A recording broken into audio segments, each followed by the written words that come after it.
Sea-Doo Spark looks a lot different in person compared to its marketing materials. One of the first things you're going to notice is that it's made out of a dull material not seen on a personal watercraft hull ever before. Sea-Doo used recyclable polypropylene plastic in the construction of the hull and deck. So why would they choose a material not historically used in the sometimes harsh marine environment?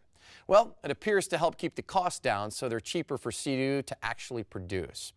But at what expense to the buyer if this plastic fails, huh? Sea-Doo themselves tells you the Spark is designed for small inland lakes. They know the Spark can't take the bangs and pops of heavy surf riding. Okay, that's alarm bell number one. This differs significantly from the Yamaha VX Wave Runner, which is made from reinforced SMC sheet-molded compound that was tested under vigorous saltwater conditions to ensure long life and durability. These hulls and decks have been on the water for years and prove their strength and durability season in and season out. Heck, they're even used by pro surfers to tow into some of the biggest, strongest waves on the planet. But the material on the Spark does beg to be touched because it's so darn different. Just make sure your fingernails are trimmed a little bit, and I did just have a manicure, so we're good to go here. Whoa, that's a permanent scratch on there. Yeah. The polypropylene plastic scratches with just a touch of a fingernail. I just proved that. I've got no idea how it's expected to hold up to the rigors of everyday personal watercraft riding. Do you? The Yamaha Wave Runner, on the other hand, isn't showing a mark. Plus, the hull is black all the way through, so if you do scrape a sharp rock, it won't be as noticeable. And because the hull and deck on the Yamaha VX are made out of a reinforced sheet-molded compound, compared to plastic, the durability, even under the harshest conditions, is not a question. Now let's take a look under the hood, shall we? All right. Whoa, we've got a little problem over here. Looks like there's no way to get the deck off to access the engines and driveline for maintenance or even routine cleaning. Okay, oh, wait, yeah. I see it now. Anyone have a screwdriver on them? Because, yeah, you would need one of these to remove some of these self-tapping screws.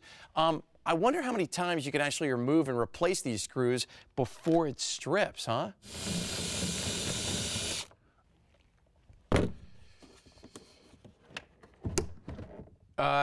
Looks like this is going to be a two-person job. Hey, Will, can I get your help for a second? Sure. Thanks, man. You got it? Yeah, I got it. Oh, man.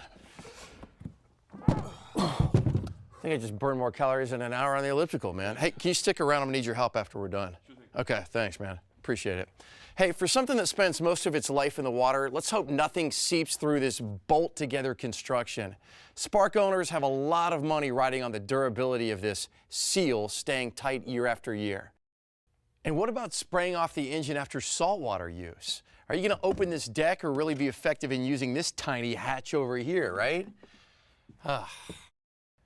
Accessing the engine and driveline in the Yamaha VX Wave Runner is as simple as removing the seat. From here, you can easily get to whatever you need. It's been designed that way for years. And this bond here isn't just a few screws that you hope you tightened enough. Recognizing the importance of impeding water entry, Yamaha utilizes an adhesive that fastens and seals the joint. Plus, screws and gunnel bumpers to provide secondary mechanical fastening and sealing. When you start poking around the inside of the Spark, you have to ask if this plastic is thick enough and strong enough to bounce off rocks and docks, as it will inevitably do. But again, the Spark leaves the factory with a hull and deck that appear to be very brittle.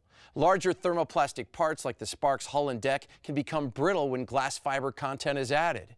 Even moderate impacts can cause damage and possibly require entire hull replacement, given the fact that the material appears to be unrepairable.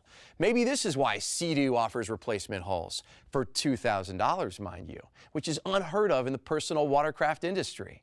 Maybe this is part of the reason why the Spark was recommended for calm, flat water environments. Hey, who knows? Or maybe they want you to buy a new one every single year.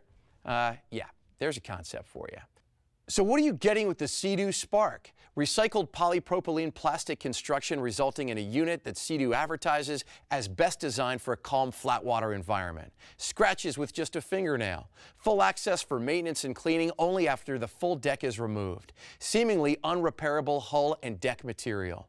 Damage seems likely and permanent. Not the kind of peace of mind that families expect on the water. Can you save $1 buying a cheap watercraft? Initially, the answer is yes. But that changes as soon as you put the Spark in the water and you roll the dice.